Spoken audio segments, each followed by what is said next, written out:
I can remember that one. Okay, I do have a thumbs up. Time flies. All right, thank you very much. Ladies and gentlemen, we'll call this meeting to order. This is our first meeting of April the 2nd, or our first meeting, and it's April the 2nd, Tuesday. We will stand for the Pledge of Allegiance, followed by an invocation from Alderman Vaughn, and then a moment of silence. If you would please stand with me. I pledge allegiance to the flag of the United States of America and to the republic for which it stands, one nation, under God, indivisible, with liberty and justice for all. Alderman Vaughn, if you would, please. Yes, ma'am. Let us pray. Good evening, Heavenly Father. Good evening, Lord Jesus. Good evening, Holy Spirit. Good evening, Heavenly Family. The God of creation, the giver of life, the God and Father of our Lord Jesus Christ. Father God, again, as a few handmaid servants, again, you allowed your angels to watch over us all day long, protecting us from hurt, harm, and danger. We want to thank you. Most of all, we thank you for getting up Sunday morning that you went to the cross and died for the sins and the sickness of the world. You died that we all may have eternal life when this life is over, abundant life while we're on this earth. If we accept you as our personal Savior, God, we can live again. But Lord, I just pray that we don't forget what we take on our oath for, laid in our right hands on the Bible, saying that we don't uphold the Constitution of the United States. Sometimes it seems like we forget. But Lord, we just thank you for the people that put us in this position, because they're guided by you in order to elect us and put us in this position. We want to thank you. I'm so mindful of Mike 6 and 8 when they say do justice, love mercy, and walk humbly with your God. Bless us to walk humbly with you, Father God. And Father, please empower our leaders to be peoples of justice, integrity, and goodness.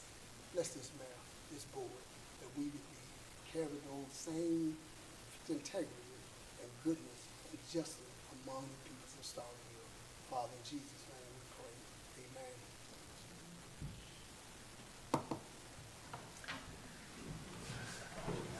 Thank you, everyone. We appreciate you being here this evening.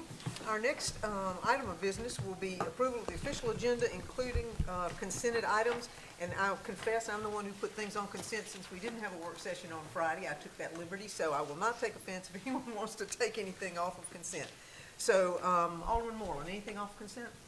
Or any changes to the agenda? Okay. And I also need to point out, I sent everyone an email today, but we do have an additional item on the agenda that was put on there today by me, and I do try not to do that very often because I wouldn't like it myself, but in this case we had somewhat of a time element to it. It's a resolution regarding acceptance and requesting acceptance for the $1 million that the county has very generously offered us for our wastewater treatment plant, which we would then submit to the state and get a matching amount of funding. So that would be $2 million for our wastewater treatment plant, so it is on there. But anyway, Alderman Rupp. Do we need to pull the first public hearing in light of No, that? we do not. No, sir, we do not. We need to go ahead and continue with that, and that will manage that as we move forward. So, anything else? No, ma'am. Alderman Brooks? No, ma'am, thank you. Alderman Beatty? Mayor, can we pull the special event request by Mississippi State on Sure. the law branch and just talk about it? Sure. Just for note, so that you're aware, we do have in there the 50% share. So, but yes, we will pull that from consent. You'll notice that. There it is, mayor's business. Okay, yes, all right. Remind me not to read it. All right, anything else? Is that it? All right, Alderman Sistrum? Yes, can we add your? The resolution? Resolution to the consent agenda. Any objection to adding that resolution to the consent agenda? Any objection? All right, seeing none, we will put that on consent then. We'll do a one-for-one swap. Yes, because I want to take off the consent agenda. Okay. Just because of the amount, the dollar amount of it, and to give us an opportunity to talk about what we're going to be doing with the money. Under board business, item A. Okay. The parks bonds. All right, pulled from consent. All right, got it, so. All righty. Vice Mayor Perkins, anything? Thank you. Alderman Vaughn. Yes, ma'am. Mayor, up on the fire department number 2, can we put that on consent if it's okay with the board? Fire Department number 2, that wasn't, I did not put on there because it had a fairly large amount. If you'll notice, number 3 was on consent, but I was a little concerned about number 2. So Any concern from the board? Anyone objection to putting number 2 on consent under the fire department? Any objections? Okay. Oh, Alderman Sister. I'm not objecting, but what I would say is, because it will be a year to 18 months before we get this truck, this will give us an opportunity to figure out where the match comes from, and so we'll be working with Chief Yarba to sort out how we handle the match related to that. But we've got plenty of time to work on that. Okay, so Thank no you. objection? No objection. Okay, all right, and on the other end of the table, all right, so we'll put that one on consent. Anything else, Alderman Vaughn? No, ma'am, thank you, ma'am. All right, thank you. All right, with that, I need a motion to approve with the consented items, with the agenda as revised and the consented items. Approve as amended. All right, Alderman Rupp, do I have a second? Second. Second from Alderman Beatty. All those in favor, please signify by saying aye. Aye. Opposed? Motion carries, and it's unanimous. Thank you. All right, I will now read the consented agenda items. Make sure I don't read the wrong ones, guys. First is consideration of the minutes of the March 5th, 2024 regular meeting of the Mayor and Board of Aldermen of the City of Starkville. Then we have consideration of the minutes of the March 15th, 2024 work session of the Mayor and Board of Aldermen of the City of Starkville. We have consideration of the minutes of the March 26th, 2024 work session of the Mayor and Board of Aldermen of the City of Starkville. Then under Mayor's business, we have the item that was added, B, consideration of a resolution requesting and accepting the funds offered by the Oktibbeha County Board of Supervisors for the purpose of obtaining matching funds from the state of Mississippi for the Mississippi Municipality and County Water Infrastructure Grant Program, MCWI, in the amount of $1 million to upgrade and rehabilitate the Ernest E. Jones wastewater treatment plant. Under Community Development Planning, we have number 1, consideration of Certificate of Appropriateness 24-01, a request for a Certificate of Appropriateness at 521 Greensboro Street in the Greensboro Historic District. 2 is consideration of COA 24-02, a request for a Certificate of Appropriateness at 512 Greensboro Street in the Greensboro Historic District. And number 3 is consideration of appointing Libby Haviland to the Historic Preservation Commission for a 3-year term. Under engineering, we have consideration of accepting the low-term bid from J.C. Cheek Contractors, LLC, for the 2024 term bid contract for pavement striping and authorization for the mayor to execute a construction contract with a low bidder. 2 is consideration of rejecting the bids for the 2024 term bid contract for full depth reclamation. Under Finance Administration, 2 is consideration of awarding the mowing and maintenance bid for the City of Starkville cemeteries to Hampton Young Corp., the lower of 3 bids received. Under the Fire Department, we have 2, request permission to apply for an Assistance to Firefighters grant in the amount of $425,000 with a match of $38,636.36 to purchase a Type 3 fire engine which would be used for rural and suburban areas. 3 is permission to apply for an Assistance to Firefighters grant in the amount of $38,000 with a city match of $3,454.55 to purchase a turnout gear washer, extractor, and dryer.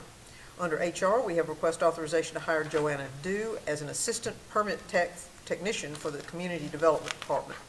2 is request authorization to hire Jonathan Lee as ground service technician in the Sanitation and Environmental Services Department. 3 is request authorization to hire Shakira Johnson as a non-certified police officer.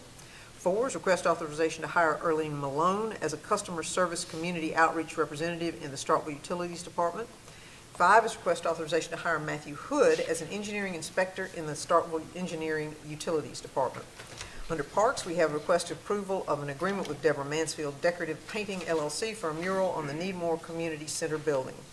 Under Police, we have A, request approval to purchase from Utility Associates, Inc. as a sole provider and compatible with existing systems, 7 Rocket in-car video SAAS coterminous with existing agreement 5/1/2024 through 3/31/2026, 23 months, and 7 Rocket in-car video Haas at a total cost of $45,821.10. B is request approval to declare 5 police department vehicles, VINs ending in 7329, 7322, 8070, 4279, and 6900 as surplus and advertise for sale to the highest bidder on govdeals.com or sell directly to a scrap dealer. C is request approval of the receipt and use of City of Starkville wireless communications funds in the amount of $82,648.20 to purchase 15 Kenwood mobile car radios as sole source items compatible with the existing system to be installed in police vehicles and 15 mobile data terminals per the lower of 2 quotes. D is request approval to renew a revised mechanical service agreement with Brislin, Inc. for the Police Department for inspections and maintenance of all HVAC equipment. Under Code Enforcement, we have consideration of calling for a public hearing under Mississippi Code annotated 21-1911 to determine whether the structures located at 49 Choctaw Road, Starkville, Mississippi 39759, with parcel number 118B-00-129.00 is a menace to the public health, safety, and welfare of the community.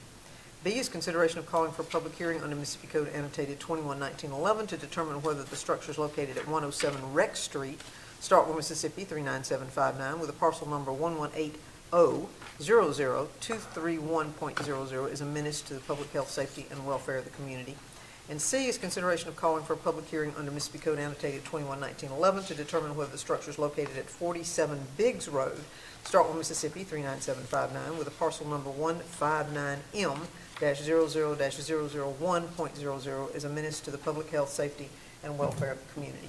Under Utilities, we have authorization to apply for Water Pollution Control Revolving Loan Fund, WPCRLF, for improvements outlined in the Comprehensive Wastewater Treatment Assessment Study. 2 is authorization to enroll in TVA's Green Flex program and execute the Green Flex agreement. 3 is request authorization to declare 41 Badger Model 120 LL 1 1/2 inch water meters as surplus and sell on GovDeals or another surplus venue. 4 is request authorization to reject all bids for the construction of City of Starkville Utilities main office generator and authorization to re-advertise for bids.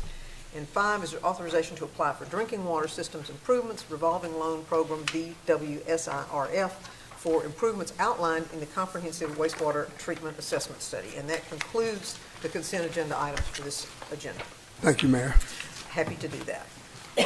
We next move into mayor's comments. I have a couple of announcements that I want to make. One is the ADA transition plan public discussion on Thursday, this Thursday, April the 4th. It's between 4 p.m. and 6:30 p.m. and it is here in the City Hall on the second floor, in the conference room on the second floor. So anyone with an interest or concerns about our ADA transition plan is invited to attend. And even those of you who might not be are invited to attend. So we will look forward to having that. We also have, I want to talk about Willie Gay Day for a moment. Thank you, Vice Mayor, for presenting a proclamation. So we had Willie Gay Day this past weekend. He is obviously quite a star in the community, and so that was fun. I was unable to be there, and Vice Mayor was kind enough to stand in. So a little highlight to that. And then I'm going to have our city engineer, Cody Burnett, come up, and we've got construction that's going to start April the 8th, which is next week, and certainly before our next board meeting, at the Spring Street intersection. And I want Cody to give an overview that y'all can see, and then that perhaps the public will be able to see, and then also we'll push it out there via our alert system and have it on our website. So Cody, if you would be so kind. Yes, ma'am. Thank you, Mayor, Vice Mayor, Board. Good evening. This is a project we've talked about at length previously, but this is the intersection of Highway 12 and Spring Street. Chick-fil-A is kind of the restaurant everyone knows. And so primarily we're providing ADA bike ped improvements to the intersection. The long-term vision is to head south and then north and tie these into other facilities. But we have just enough funding to keep the intersection right now. So it will impact each corner of the intersection. The southwest corner where the new healthcare facility is will be mostly impacted. And so what you'll see are some lane closures, some impacts to traffic. This has all been vetted through MDOT's traffic control review, which is pretty intensive, and it passes their sniff test. But there will be some impacts. You have to do the work. That's part of the project. Their notice to proceed is 4/8. That's in about a week. And it's 95 days. We'll be finished in July before students come back. So we think the timing is as good as it can be. But there will be some lanes closed periodically. We'll try not to close more than 1 or 2 at a time, but we want the board to be aware this is coming if you get the complaints from constituents. You're going to show the post. Yes. This is how it looks right now. He's going to show you the post-construction look. That's right. So there will be a whole lot to see at this level, but the primary change you'll see is that slip lane on the southwest corner that allows you to take those turns at really high speeds. It's very dangerous for pedestrians trying to cross. And so that will be removed. Joel, you can come down one page, please. Come up one page from there, Joel, please. Right here. So what happened is the island will be removed, and there will be a radius that is designed for larger vehicles. It's designed for a 45-foot bus, which will get your school bus, your MSU buses, your RVs, things like that. But the right turn will exist. It will not be removed. It will just be a stop condition first. So that's the primary change as far as driving that you'll feel. Okay. But everything else, the nuts and bolts, are related to sidewalks and bike lanes. So when we get questions, we'll at least have an answer. Timeline is, you said 90 days? 90, 95 days. 90 to 95 days, okay. So, and I expect we will all get questions at some point in time. Yes, Alderman Brooks, did you want to ask Mr.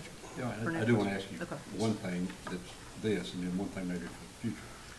Are you changing it, are the traffic lanes, the southbound traffic lanes changing at this point? Because we had discussed earlier about having that, the right lane, southbound lane being, turn only, so that it would not, impact the traffic as much. I didn't know if you were changing that at this point or not. For Spring Street South, Yeah, those lanes, I believe those lanes remain unchanged, but this will, in a future phase, become more of it'll be corralled better. There'll be medians further north, we hope, and corral some of the left turns, but at this point, the only traffic change that I can recall is the northbound right turn, which you can see on the screen. It's currently a right only. That is now combined with a straight, a through, and a right designation. And so the traffic study showed that the left turn was a higher need. So, okay. but And that's really the biggest impact to the designation. we have two lanes that can turn left there now, they're not going north. Yes. We do. Going Moving west. the through lane to the right, to the east side, the through lane will line up better with the future improvements. Yeah. That's the goal, is whenever the future phase comes to fruition, that makes a lot more sense. Okay. And the other thing, and this is of course not covered here, but I think we've got a grant coming to cover more of it going back further to the south, is Yes, what I sir. understand. Yeah, NDOT's awarded that. Yeah, they've awarded that. So, at one point, we discussed that intersection coming off of Lincoln Green. Got all my motorhome guys in there that have a really tough time with that, and they bought into that, and we discussed the fact that we may try to, make that a better outlet for them to get out of there. Has that been discussed? The alignment of those two roads, Yeah. that is not a part of that phase. I would expect that those improvements to probably at least double the project in cost. I think it's a valid concern, and I think that we have some opportunities to make that not only easier to navigate, but safer. Yeah. Yeah, I was telling the mayor, it's actually difficult even in a car, just a car, much less these guys. It is. 45-foot motorhome, too. I think that the grant that we've applied for is really set up for multimodal, your bike ped. Yeah. Probably would have been outside of the scope of that grant, but I think that it's something that's in the master plan. Okay, good. Yes, Thank you, I appreciate it. Thank you, Mayor. Yes, sir, thank you. Did I see your hand, Alderman Rupp? No, I thought we were gonna extend the Chick-fil-A drive-through out down Spring Street and across Highway 12. Oh, so just that one would be day the a humor week. side of this. Thank you so much. All right, thank you, Mr. Burnett, appreciate it. All right, thank you, Alderman Vaughn, appreciate it. All right, that is all that I have. Alderman Moreland, anything from you? No, ma'am. Alderman Rupp, anything further from you? No, ma'am. Thank you. Alderman Brooks, anything? No, ma'am. Alderman Beatty? Well, thanks. All right, thank you. Alderman Sistrunk? Vice Mayor? No, Mayor, thank you. Alderman Vaughn? No, ma'am, Mayor, thank you. All right, thank you all. All right, next is citizens' comments. Anyone wishing to speak to the board, you have 3 minutes. We accept compliments, comments, concerns, complaints, and just in general, we appreciate hearing from you. So, Mr. Turner, delighted to see you this evening. Greeting to me and board, my name is Tom Turner, Ward 7. To the mayor, to the police chief, to the fire chief sanitation, and to the assistant chief, Leslie, you made us look good. We were proud to see you on TV and your accomplishment. Citizens, we have a couple of concerns on Yellow Jacket Drive and Highway 25 at high school from 8:40 to 9 o'clock is chaos with the buses, children looking at the phone, not paying the buses, the car pulled in tension, and it's kind of dangerous during that time. Children just walk out in front of the buses looking down carport, same thing. And we also have the same problem when they let out at 340. The pedestrian not watching for buses in the carpool, and it's very frightening to her. Also, on North Montgomery, the house on the hill before you get to Board Town, we have a tree that limb is encroaching into the road, and the blind spot for a lot of people coming from Gary Road or even coming from the opposite direction. Thank you. All right, thank you, Mr. Turner. Anyone else? Anyone else? All right, seeing none, I will close it for citizens' comments. We have public hearings. Who's presenting this evening? Officer Perez, nice to see you again. Good evening, Mayor. Good evening. Vice Mayor, Board of Aldermen. Today I'm presenting consideration for 211911 on the structure at 204 Yates Street, Starkville, Mississippi, 39759, parcel number 102B 00001.00. This property is owned by CMC Investments LLC, and according to the Mississippi Secretary of State Business Services, shows that the owner of the business is Paul J. Kuvion Jr. The warranty deed shows CMC Investments as the property owner with signature from Mr. Paul J. Kuvion. First inspection of this property was December 27th, 2023. The photos show damage to the exterior of the structure. Officer, this isn't from the street, is it, Officer Perez? Yes, ma'am, it's It all is from the street. Okay, just wanted to clarify, thank you. On February 8th, I sent a first notice of violation to the property owner. On February 8th, I did a second inspection from the roadway, showing that no changes had been made to make any repairs to the property. On February 15th, I obtained an administrative inspection warrant signed by Judge Kelly and executed the warrant. Ms. Pam Poe, the Secretary of CMC Investments, met me on the property.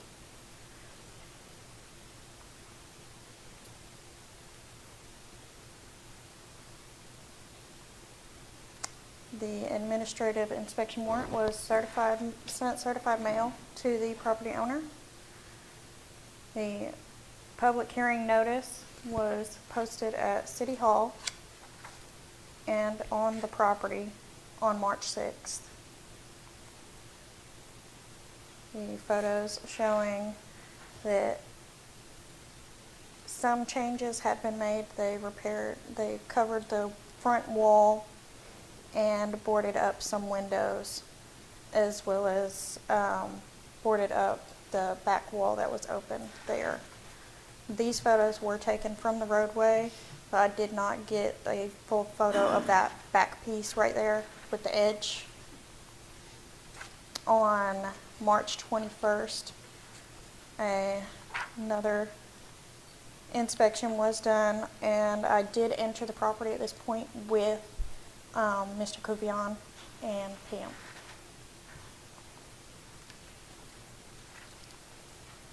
This inspection shows the back part where they had covered up some openings.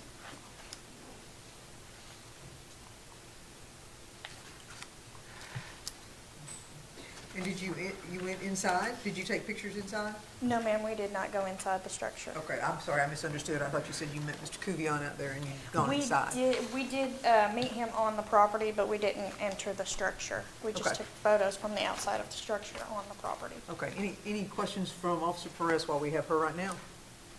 None. All right, well, the the owner of the property is not here, but I'm going to read his letter into the record so that we will have this. And it's to whom it may concern, I am unable to attend tonight's meeting regarding the 204 Yates Street property. My original intent was to leave this home standing while we perform design studies regarding the best use of the property. I had two different individuals that were interested in purchasing this from us, and leaving the home standing was in my best interest at the time. However, after meeting with a few city officials and discussing basic steps needed to allow this property to stay in place, I've decided to proceed with its removal/demolition. Before we took this step, I reached out to Brian Arnett with the fire department and asked him to inspect the property to see if it qualified for a burn training scenario. After a few discussions, we felt as though it would not be the best candidate for that to take place. My office applied for a demolition permit on March the 26th, 2024 for this property. The building department advised us to begin removing utilities, services in preparation for this step to take place. Jason Horner with SED has been informed of this by my office and has us scheduled to disconnect the meter base and anything required on their end for a full demolition. I've spoken with Harrison Dozer Service to perform the demolition over the month of April of 2024.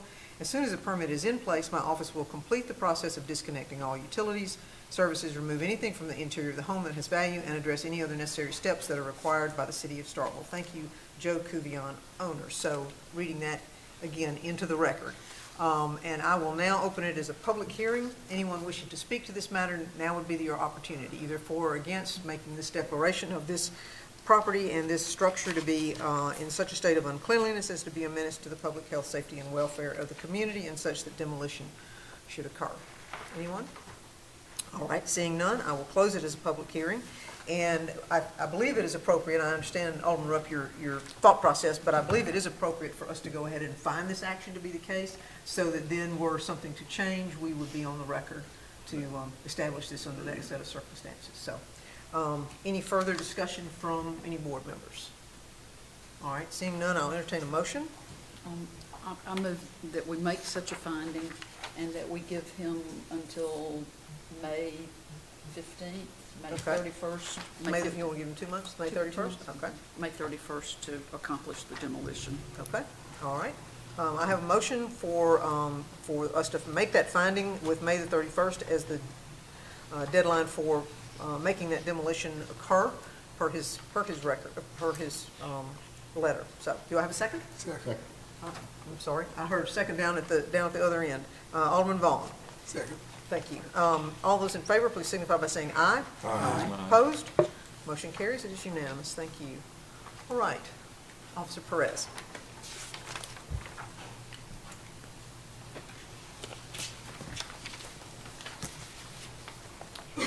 Once again, I'm here to present consideration for 211911 on property at 205 Ware Street, Starkville, Mississippi, 39759, parcel number 1180000180.00. The property is listed as being owned by a Willis and Betty Kennedy. The first inspection was December 27th, 2023. And the photos taken from the roadway can be seen that there is extreme overgrowth and some exterior damage to the property. On February 8th, a first notice of violation was sent to the property owner. The daughter of the listed owners had contacted me, Miss Darlene Moore from Chicago, and I spoke with her and explained the process to her, and she wanted to demo the property herself, but turned out she couldn't get it done. But she did state that she did want to go ahead and let the city follow the process through. On February 8th, I did a second inspection on the property showing no changes had been made. While you're there, are those vehicles that are parked there, are they? Those vehicles belong to the property across the street. Okay, all right, just making sure I understood what was the case. It was hard for me to get really good photos from the street because of how far back the house was and those vehicles being in the way, obviously. On February 15th, I obtained a warrant to enter the property signed by Judge Kelly. I entered the property on February 15th and posted the warrant on the doorway. There is extensive damage to the structure, broken windows.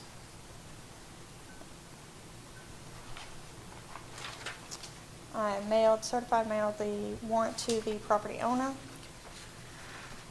as well as the public hearing notice posted on City Hall and certified mail to the property owner. Posted on the property on March 6th, and photos taken showing no change had been made. I sent a letter in Miss Darlene Moore's name due to her not being able to sign for the certified letter because her name was not listed on it. It was her deceased parents listed, and they wouldn't give it to her. On March 22nd, the final inspection showing no changes had been made to the property. Okay, all right, thank you. Any questions of Officer President? Alderman Moore. Yes, you said that you spoke with her and she said that she wanted the city to follow that. Did you get that in writing by chance? Something we can, just to No. have it, same for further. I can contact her and request I that was she just email wondering. me. I have her phone number. Anyone else? Okay. All right. I will open it as a public hearing. If you'll step aside, we'll do that and give anyone who wishes to speak to it. I understand, well, I will first ask, is the property owner by any chance in the audience? No, ma'am. Seeing, well, I just wanted to say so. Seeing no one, open it as a public hearing. Anyone wishing to speak to this matter, now would be the time, either for or against. Either for or against.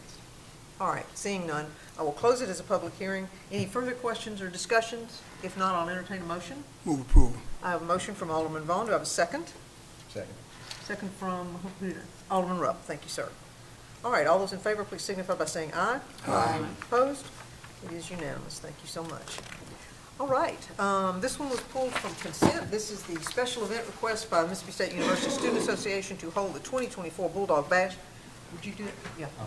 On October 4th, 2024, and have city participation with in-kind services. And again, as we set it up for last year, the cover sheet will reflect that there would be a 50% share of the costs associated with Bulldog Bash, which are not insubstantial. So, Alderman Beatty, you had asked this to be pulled. Anything in particular you wanted to? Thank you, Mayor. I just wanted to make a few comments concerning this. First of all, glad to have representatives from Mississippi State University here in the meeting room with us this evening.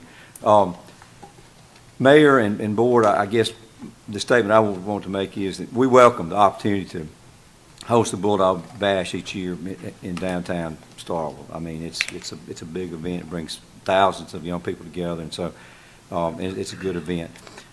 I would suggest the city be, at least the consideration of the city be fully compensated, 100% compensated for the in-kind services that we will incur for this, for the expense of this. I think that what I saw was a little above $41,394 in expense.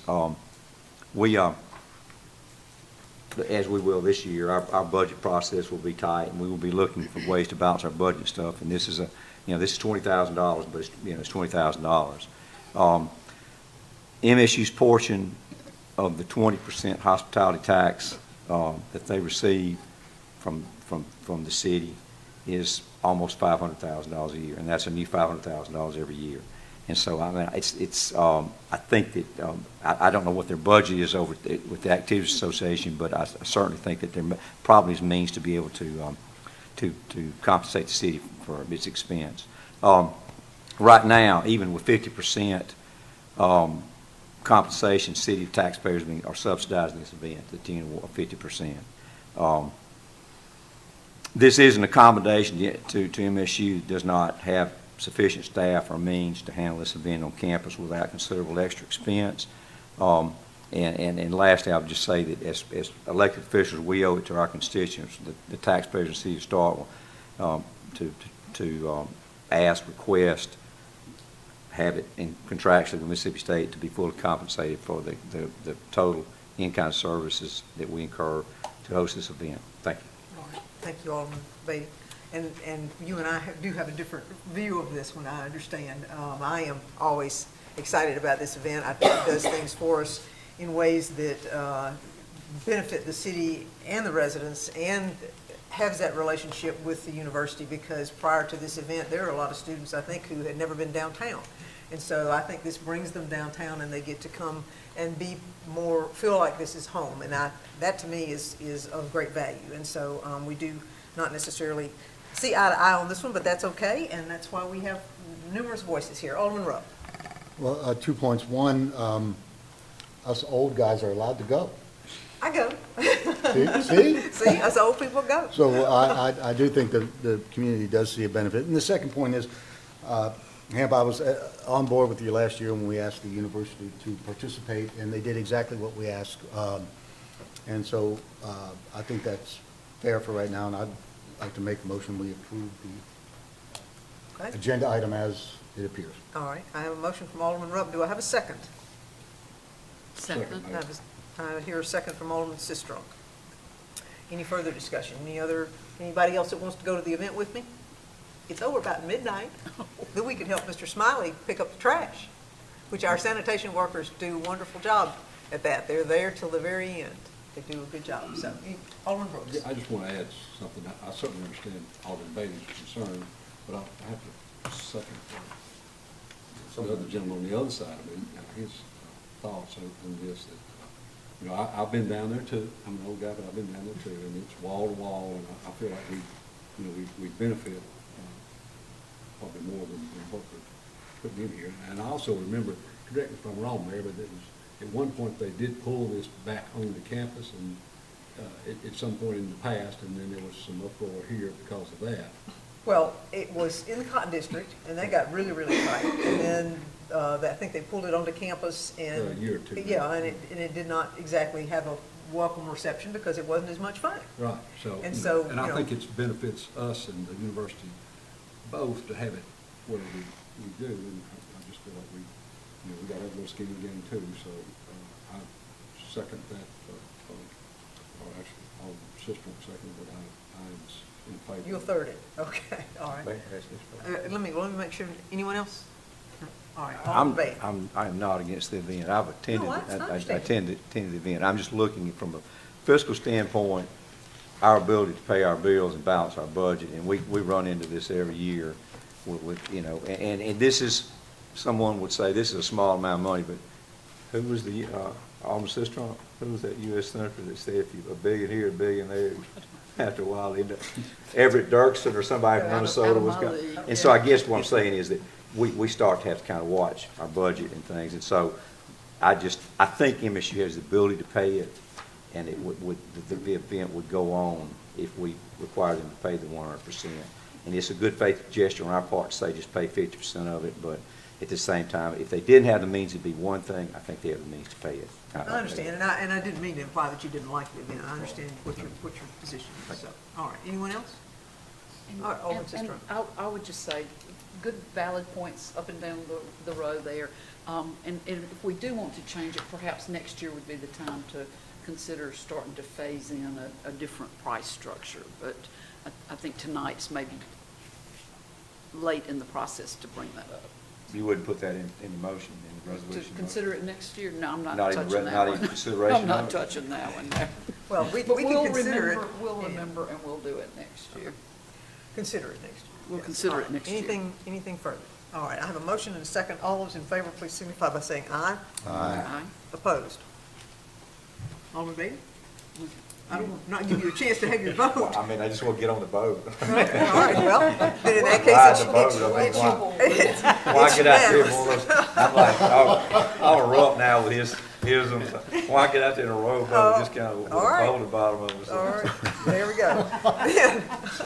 Sometimes you gotta stand by yourself. Yeah, you do sometimes. All right, so next item will be under board business, and that's the resolution. Alderman Sistrunk, you asked that this be pulled, so if you would like to speak to it. I did, and I asked to have it pulled just so that we could discuss the project a little fuller and make sure that everybody understood what we were doing. This is the last step of many steps in issuing bonds that will be used for various parks improvements. Among them, in J.L. King Park, the splash pad is getting an expansion and an entry area. There'll be a new bathroom. What else, Alderman Vaughn, up at J.L. King? We'll see how far this money goes. So some fairly significant, oh, I'm so sorry. The ditch at J.L. King where the culvert is collapsing will be repaired. Not pretty, but has to be done, and it's quite expensive. So that will be paid for out of this particular set of funds. The Needmore Center is under construction, and it will be paid for out of these funds. McKee Park will get a refresh with a splash pad and a playground, and some amenities around there, some buildings around there.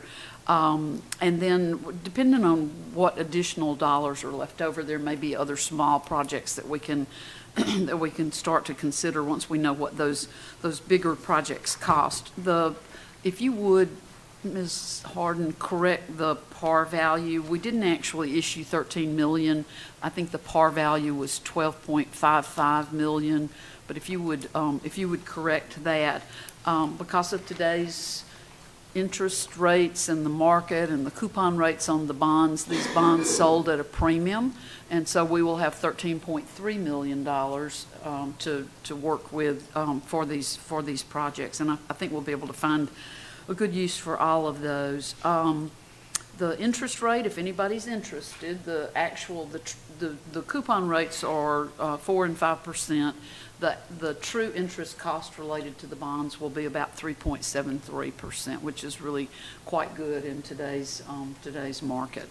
So it's the last step, and I move approval of the acceptance of these funds, or the acceptance of these bonds, and move forward with the sale.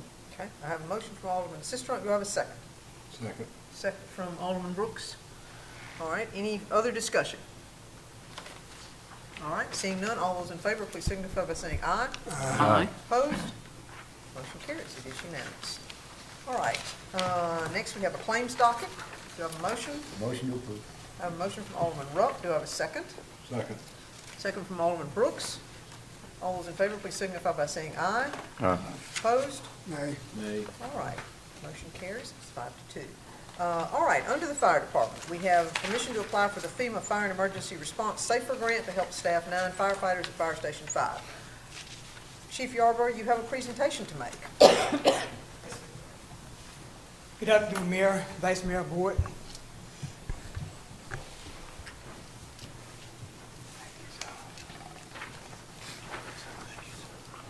Handouts. Love handouts. Initially sent everybody a handout last week.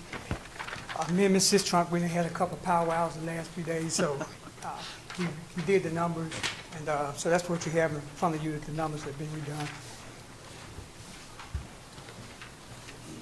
So I would like to start, I would like to ask the board to consider allowing the Starkville Fire Department to apply for the SAFER grant. Kind of give you some background on the SAFER grant. SAFER grant been around for probably 20 years or so. What happened with the SAFER grant is this year is they're issuing $360 million for the SAFER grant, and out of that they'll do about 300 grants. What we have in the past, we had larger departments like Los Angeles Fire Department, Philadelphia Fire Department, just to name a few, who have been getting 100, 150 firefighters out of this grant.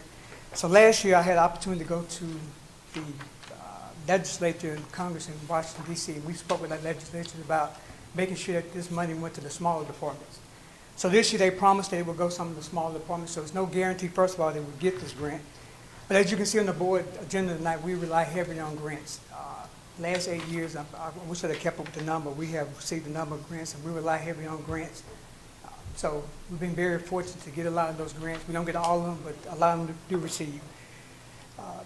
So the history of the SAFER grant is number one, it was designed to deal with layoffs, furloughs, hiring, rehiring people who have been laid off, and then recruitment and retention. So that's the big thing about the SAFER grant. So if we receive this grant, we can every quarter we can ask funding to be for the department to be refunded. So initially, when this grant came out about 3 weeks ago, about a month ago, when I first got the information about the grant, there was a period of every year it had to be a certain amount to be paid back. The first year was 75%, the first 2 years 75%, and that last year was 35%. I have a good friend of mine that works at FEMA. When I spoke with him about it, he said, no, I think there's been some miscommunication on the grant. So I went back in and looked again. I got the updated information. So that information said that for the first 3 years, there were no salaries, no payback during those first 3 years. That fourth year, when it would kick in, and the city would have to make a decision on either keeping the firefighters or not keeping the firefighters. So there's no maintenance agreement that you have to keep the firefighters at the fourth year. So that's a decision that the board would have to make if I'm allowed to do this. So we asked for 9 firefighters. That would get us back up to the original 63 personnel that we had, and that would fund Station 5, that would fully staff Station 5. You can see on here the first 3 years, like I said, no cost. When we get down here at the bottom to promotion, there will be some promotions. We talked about today that there will be no promotions until all 9 positions were filled. And then you can see increases with PERS, unscheduled overtime, and these are guesstimations all the way down to the bottom. So initially it was like $118,000 would be this year. Then you can see the numbers go up. But Ms. Sistrunk, she numbers, and she said $150,000 because things that we probably wouldn't be thinking about. So across the board, there'll probably be $150,000 for the first 3 years, and that last year, you can see what the cost would be that the city would be obligated to keep the firefighters or not keep the firefighters. So that's the number at the end right there. I'm not seeing turnout gear on here. Is that included in something? No, the turnout gear, I did not put turnout gear on there, and the reason why, because we've been very successful by getting turnout gear. So we have turnout gear right now at the station that we have, of course, years. So we have some turnout gear that will be initially be able to use, and we'll be trying to get grants to get that turnout gear. So I didn't put it on there. Okay, all right. So it would be grant dependent also. But isn't turnout gear fitted to the person most of the time? It's fitted to the I know person. you've got extras Yes, lying ma'am, we around got just in extra, so case. but- hopefully we can fit that in. Yeah. But we do have a budget also that we do use turnout, we have an equipment budget that we could get some turnout gear out of. So I'm confident that we could get a grant to get turnout gear. Okay. No trucks needed? No trucks needed, no sir. Right now, as of right now, we have all the trucks we need. You can see on the, earlier I asked for a truck. And the reason I did that because I don't want to take the leather truck or other trucks out to the annex area. The Type 3 fire truck that I asked for in the grant would suffice for that. It's a bigger truck, it's taller, it's actually used for more rural areas. So we would use it more in the annex area. So no trucks would be needed, no sir. So okay, now that you've asked, you've opened Yes, the ma'am. door there. The Type 3, so that's not a Sprint. No, it's a fire truck. It's a big, pumper. Yes, ma'am, it's a pumper. Okay. It has 500 gallons of water on it and all the equipment on it. It could be used as a Sprint. It's a shorter base truck, it's taller, that can be used, it's basically used like around campus to get around corners and everything like that. So it's a smaller truck that has water on it that would be suffice for everything that we need. Instead of going with the Sprint truck, I think this would be better use of the money. So just, Okay, so it's a kind of quasi-tanker? yes, ma'am, it's not so much a Because we had it's talked a about pumper. tankers needed, okay. It's a pumper, yes, ma'am. Okay. With, you can get up to 1,000 gallons of water, but the one I'm looking at had like 500 gallons of water on there. So that, along with another truck, would be hopefully enough to deal with the trucks for the county. Okay, I see your hand, but I saw Alderman Rupp's hand first. What, and actually Alderman Sistrunk might be able to answer some of this as well. What, if anything, would we have built into our fiscal year 25, 26, 27 budgets that might offset some of these costs anyway, as far as hiring, promotions, PERS, et cetera? I don't think we've built anything in yet, have we? Well, if we have spots still open that we haven't filled, And that was going to be my question for Chief Yarbrough. The grants will be awarded when? The grants will be awarded September, so we have 6 months. Okay. So it'll be March of next year if we receive the grant to to Actually, begin to do we have that. 6 months to hire. So this will get, we have the opportunity to plan for this in the 25 budget. Gosh, it doesn't seem possible, to plan for this in the 25 budget. And I would say that I think the chief did a good job of trying to identify the cost and guessing what the incremental costs are. It's a guess, and it could be, it could be this, it could be as much as 150, but there will be some additional cost with it, so. Well, I'm sorry, Alderman Brooks, I did see your hand as well. Just one question back on the truck deal. So, if we don't get the grant for the Type 3 truck, We're still good, yes, sir. We have a truck at Station 5. We Okay. purchased in 2016, so we still be good on the truck. But the AFG grant, it may be on next year, year after next, is the funding. So I'm trying to put in now in case they okay, do that leave, makes and I sense. Yeah, think. yeah. Okay, I just want to make sure we don't have to add a truck. Oh, no, if we sir. don't get that. Okay, thank you. Okay, Alderman Moreland, I see your hand. Don't we currently have an extra truck, fire truck, even if we don't get this grant? Is that correct? We do, For fire? we have one reserve truck, and this would also serve as a reserve truck as well, because we only have one right now. And so when we have a truck to go down, it's kind of puts it in a bind. I have one more question. Okay. Are you planning on, like, starting to recruit, trying to find 9 firefighters? Is that gonna be, are you worried about that part of it? Yes, without a doubt. We're 4 short right now, and it is a task to hire That's firefighters. what- And this is what we're seeing across the nation. One of the biggest things is funding, money, having salaries is gonna be a big thing. We have everything that's out of the department, we do, but the biggest thing right now is the salaries. Do you So- think we're at the way our fire station's set up with the 48 on and the 96 off, do you think that's an advantage? I think it's a big advantage. I think we're having people that will come here, that will drive from Oxford and other places just to do 4896. Because vice versa, we have people that live here now who drive to Oxford for the 4896, so. The truck that you will have at Station 5, assuming that we do that, is that it's just a pumper? Yes, ma'am, I it's say a just a pumper. pumper, I don't mean to be. Yes, ma'am, just a pump. Okay, and that is a 4-person? 4-person. Okay. Well, it's 5-person pump. 5-person? So 5 pump. people can sit on it, yes, ma'am. Okay, so, I mean, is that the maximum or is that the minimum? That is the minimum. So. So how can you use 9 people to fully staff Station 5 if it takes 5 people per shift? Oh, it's 3 people per shift. I'm sorry, that's what I was asking. Yes, ma'am, 3 All right. people per shift. Okay, so it's not 4 people per shift? No, 3 people at Station 5 per shift. And my, okay. And I will say that we went round and round about those particular numbers today, so. Okay. Just give you an overview of our department breakdown, exactly what we have to have per shift. And is this according to the Bureau rating, I'm assuming? Let me let the chief answer, and then we'll move to Alderman Vaughn, who hasn't had a chance to.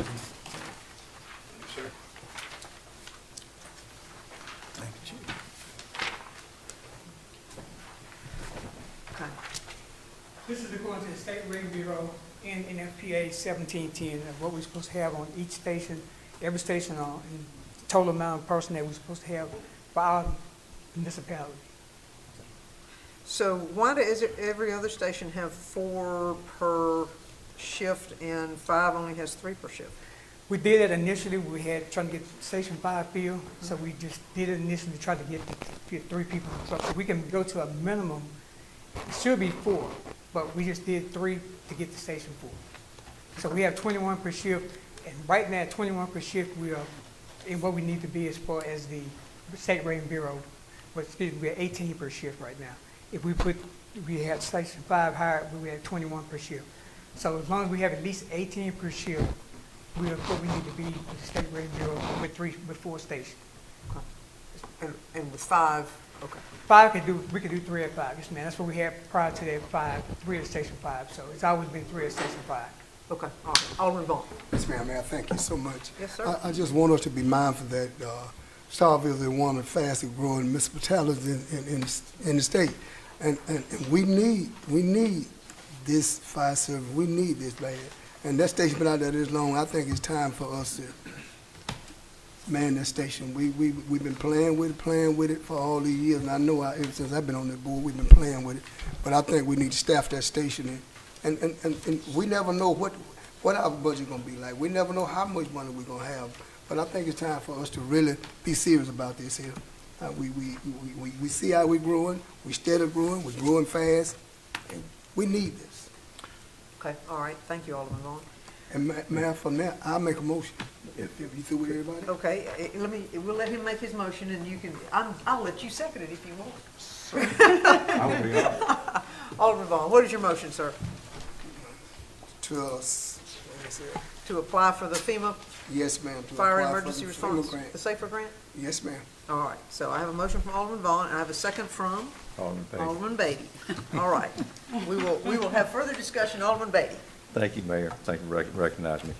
With our public protection class rating of 3, Chief, we're in the top 15% of the fire departments, all fire departments in the United States, correct? Yes, sir, we are. No. And with that, Alderman Bailey, if I may, I know we talk a lot about Class 3, and I'm proud to have a Class 3, but it's not so much the Class 3 that I'm proud of. I would be proud to have that station fully staffed, and it's for a safety reason. Sure. So the 3 is just benefit for having Station 5 full, but at the end of the day, my main concern is safety. So a 3 means that we have fully staffed Station 5, and we have good equipment, so that's what that really means. But at the end of the day, the safety aspect is the most important part for me. 3 recognizes a certain level of excellence that in the Yes, sir. fire department. It also, and I will say this, it doesn't always, but sometimes an industry will ask will look at your protection class rating. It's one of 50 things they look at, but they will look sometimes at your protection class rating to see the level of your fire protection. It's just an indicator of how, one of the indicators of how good your fire department is.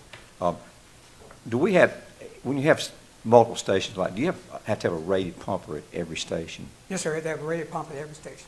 How are we as far as time left on? I mean, I know we just took delivery of 2 big trucks at Central Station, but what about like at 5? What would be the time left on the rating on that? Next, be 2032. That's replacement of letter 2 at Station 2. That's 2012, so 20-year service life, so 2032 would be the next replacement for that. Is the truck that the money, the grant you're applying for this truck, will that be a rated pumper, or is that's Oh, yes, not? sir, rated, right. Yeah, Without rated. doubt, yes, sir. We wouldn't go for anything but rated pumping, yes, sir. Okay, Mayor, I yield, thank you. All right, thank you. Mayor, Anyone, Mayor, Vice Mayor Perkins, certainly. Right, Mayor, just for the record, and so our minutes will be very articulate and very crisp and precise, that the motion that is before this honorable mayor and board tonight is solely, I say that because of the wording of the agenda item, and the motion that is before us, I want these minutes to be clear, so when we get ready to make further decisions down the road, that we all will understand. So the motion before us is just to solely, exclusively, and only apply for this grant, nothing further. Is that the motion there? Well, As I think, understand it. my understanding was the motion was to apply for this grant for the purpose of staffing 9 firefighters. He didn't say that, he didn't say that. Well, okay. That's what's I was on the going with the document. agenda item. I didn't say that, but let me read what's on the document then. All right. So I'll fix that then, okay? Certainly, if you'd like to clarify that. I'll clarify it. Okay. Please. Request permission to apply for the FEMA Fire and Emergency Response Safer Grant to help staff 9 firefighters at Fire Station 5 with a match required by the city. Will that help you? Mayor, may I have the floor back? Vice Mayor, you may have the floor back, yes. Thank you. And Mayor, I will announce when I yield the floor. Mayor, the Vice Mayor does not have an objection to this motion, but it's just the Vice Mayor's wealth of experience and knowledge, my legal background on these things. And the reason I'm saying that, so when the grant comes back, then there's going to be some expectation to fund it. And I just want to make sure we're clear, but let's just say the grant comes back. I want to support the motion to apply for the grant. Because let's say when the grant comes back, the money's available, then there's going to be an expectation, not against this, but this just is my background and my experience, my training, to fill these 9. And then at that point, in light of our making, and not against this, just talking through this, in light of my background experiences, then we're making this key budgetary decision in the middle of this year, away from our main budgetary process, because when we get this grant, and if it get approved, then we'll be faced with other key issues like PERS and infrastructure, the wastewater treatment, the security cameras, and all these other things, and the street overlay program, other infrastructure, the employee pay raises. So I just want to make sure we understand, and I'm not against, let me just go a step further since I have the floor, and I'm going to be very substantive, and I'm not speaking against this, okay? It's good to get some knowledge sometimes. And Mary, you can attest to this. I'm going to about 3 or 4 minutes here, and this is all family-oriented conversation. Mary, let me just give a little history on this. We're not speaking against the gentleman from 7, but just some good history. You know, and we have to all be patient for each other when we're at this table, so we can respect each other to the highest. Not that that's not happening tonight, but Mary, you were the chief administrative officer under our former Mayor Dan Kemp during the term of 2005 to 2009, and this fire station number 5 came about as a result of the hard work of the administration of that term. Right at the conclusion of that term, the mayor and board applied for the grant for this fire station 5. Now the mayor and board did not know where the funding would come from to staff the fire station. This is the history here. There's some rich history we all need to know to make these decisions. Not against what's on the table. We need to take time and understand this. So the mayor knows that. So we were not going to walk away from an application. So we submitted the application not knowing that we may get approved, Mr. Player. So when the application went through, guess what? The city of Starkville get approved for the grant.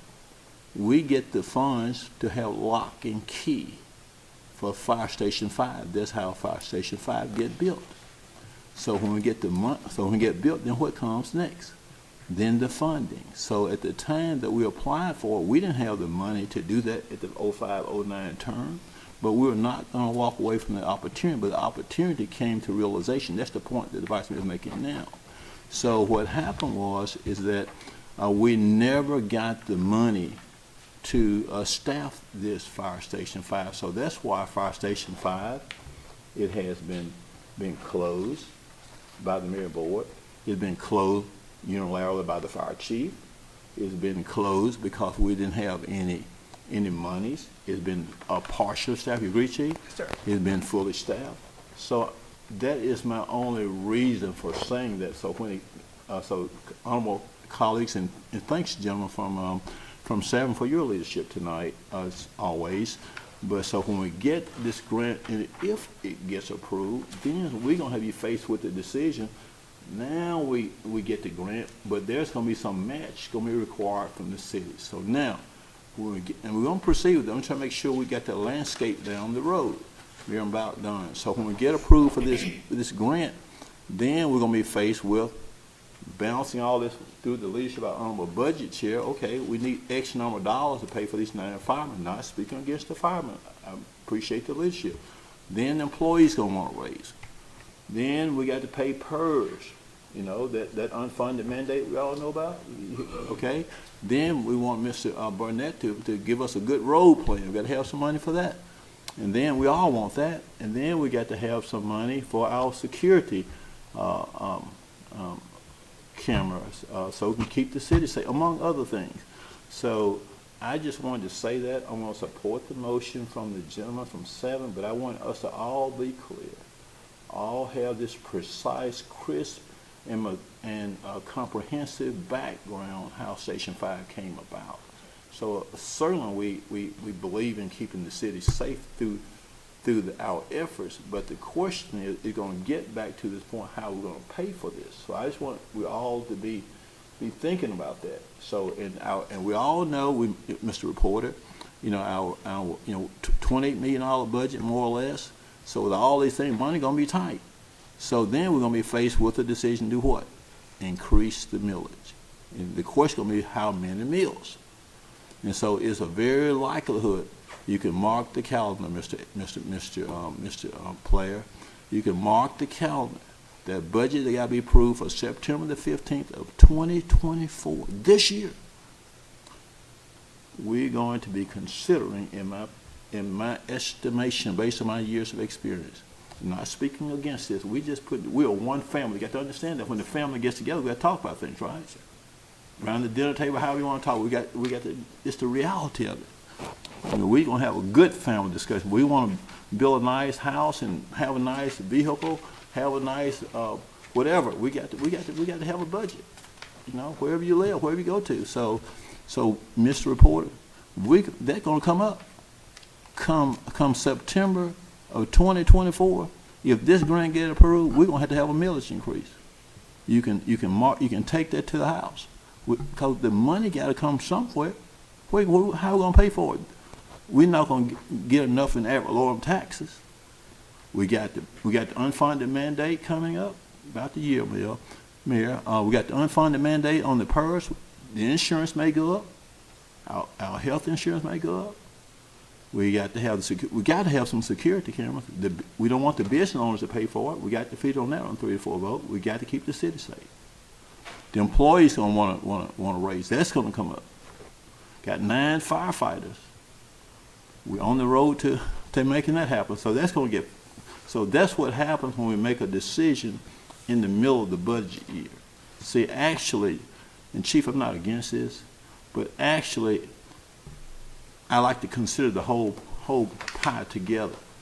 This is something that we need to bring up during the budget process. Now, when the meat is put on the table, like in July and August, when those decisions, when it goes to the assist trunk and the mayor during the year, you got to go through them first. Then if it make it to us, then we'll consider it. So that's why they're the hardliners. They should be. Mayor, I appreciate you letting the Vice Mayor talk, but and that was needed, right, Mayor? Absolutely. It's some good history. We're just one family. This is a family of love, togetherness. We're not, we get along here. We just have to see, when we talk like this, we make great decisions. Great decisions, Chief. So when you leave here tonight, don't just make sure you understand the Vice Mayor. He have to take his time. He's a lawyer by profession, right? Yes, sir. Has to take my time. I appreciate it. Yes, sir. Mayor. All right, thank you, Vice Mayor. And I'll put a little tiny bow on it. When we got that grant for Yes, that ma'am. fire station, we had an expectation that the west side of town was going to be growing. Yes, we And did. then we went into that recession. So That's we right. found ourselves caught by circumstances beyond our control, and things didn't go the way we thought they were going to go. So that all factors into, timing being everything. It all factors into how we deal with it. So, anything further, Alderman Moore? Do you remember when I came to see you and I asked you why Fire Station 5 was so important to you? Do you Yes, ma'am. remember how you answered that question? Yeah. You said it's for the one life that you can't save. Right. And that's what has stuck with me when it came to this from the beginning. So I appreciate that. I just wanted to say I appreciate all that you do. Okay, all right.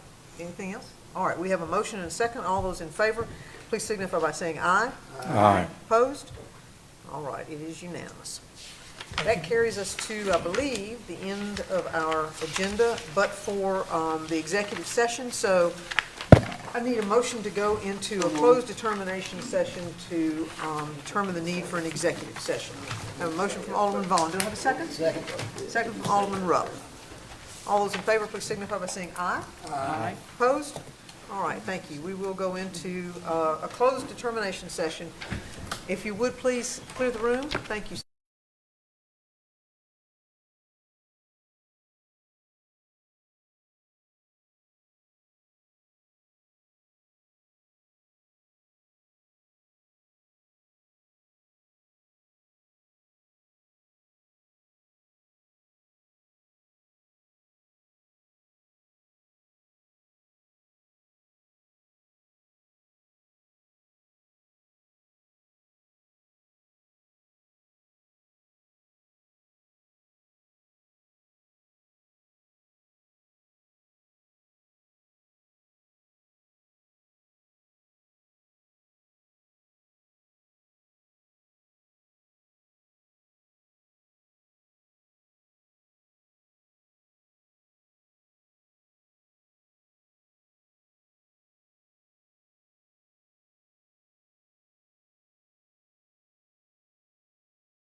I'm going to do a call for the work session in accordance with the notice required in Mississippi Code Annotated 254113. Board will have a work session on Friday, the 12th of April, 2024 at 11 a.m. That meeting will be held in City Hall, second floor conference room at 110 West Main. Notice should be provided of the work session within 1 hour of this meeting by posting such notice at City Hall. The notice should be made a part of the minutes of the board meeting. The work session will be an open public meeting of the city, and the public and press are invited to attend. Do I have a motion to recess? So moved. From Alderman Vaughn, do I have a second? Second. From Alderman Monroe. All those in favor, please signify by saying aye. Aye. Opposed? All right, we are in recess. Thank you, everyone.